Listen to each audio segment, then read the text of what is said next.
Hi friends, last Wednesday started off with a light smoothie which comprised of carrot juice. I don't have a juicer, so I used my blender and a strainer to extract the juice from the carrots. I add a little water to the carrot, then blend and pass the carrot puree through a strainer. I usually keep the pulp and add it in cakes or porridge. Then to make the smoothie, I poured the extracted carrot juice back in the blender, followed by a handful of cranberries, which I had bought back in December, but they were still good to use. I also added a handful of dates that I mashed in between my fingers.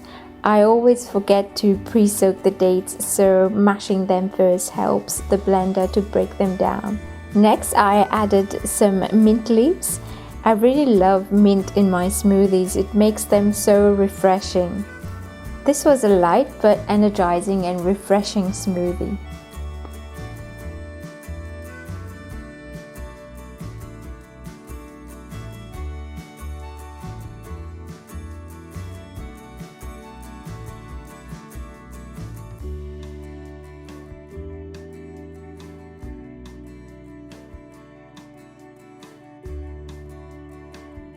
Then for lunch I made some sandwiches. I had baked my favorite sweet potato bread the day before. I have a recipe for this bread, by the way. I will leave the link in the description box if you want to give it a try. So Kevin likes a bit of vegan margarine on his bread, and I use a store-bought veggie burger along with some tomatoes, avocados, pickles and some romaine lettuce.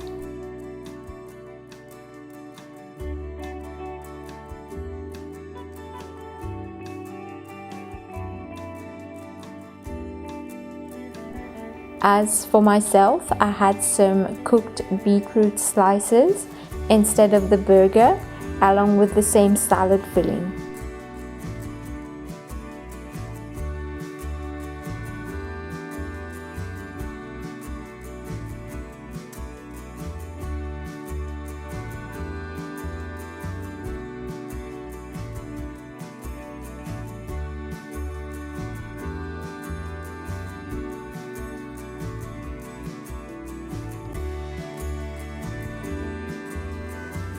For dinner, I made a quick and easy rice soup with vegetables. While the rice was cooking, I chopped the vegetables into small pieces. I used carrots, broccoli, some snow peas and bok choy.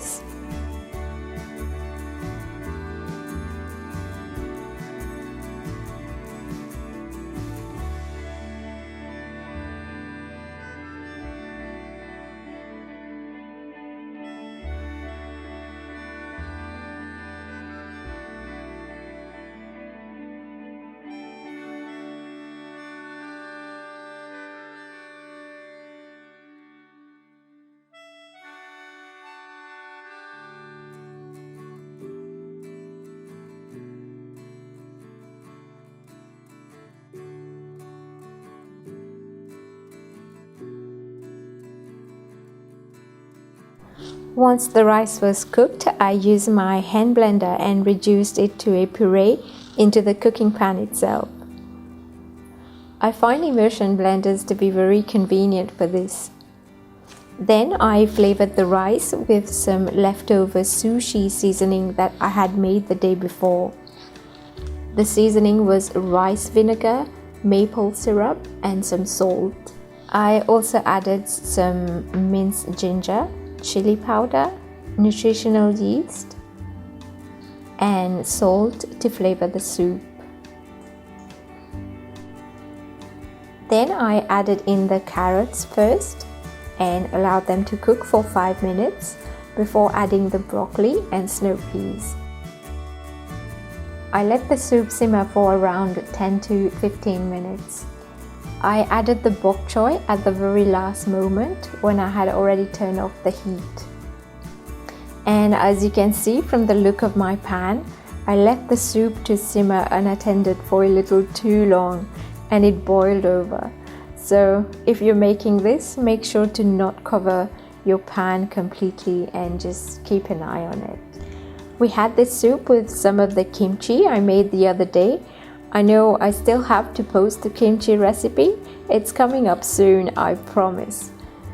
Everything was delicious and really did not take that much time to prepare.